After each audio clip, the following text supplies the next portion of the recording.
defining the campaign for Neni Pimentel.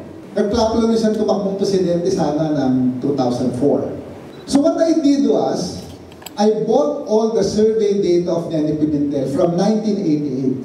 Sabi ko, kaysa magpa-dedicated survey tayo ang mahal-mahal, bilhin natin lahat ng raw data from PALS and SWS. I bought all the raw data, got a staff who put it together, and I developed an analysis of all the surveys done on him for that whole period. You know how much it cost me to do that? 60,000 pesos lang. Dedicated survey, 2 billion.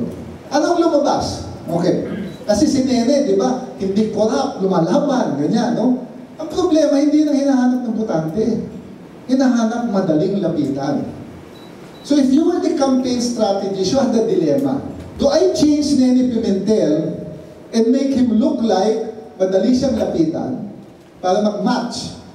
Or do I keep on making him talk about graft and corruption at saka yung matalino na tao para yung perception ng botante magpalit ang hanapin nila sa kandidato, hindi yung madaling lapitan, kundi yung pagkakatiwalaan, yung matalino, etc. That's the dilemma that you have. Oh. Sabi ko kay Nene, if you don't hit double digit 1 year before the election, senador ka na lang. Buti nakinig naman. 1 year before the election,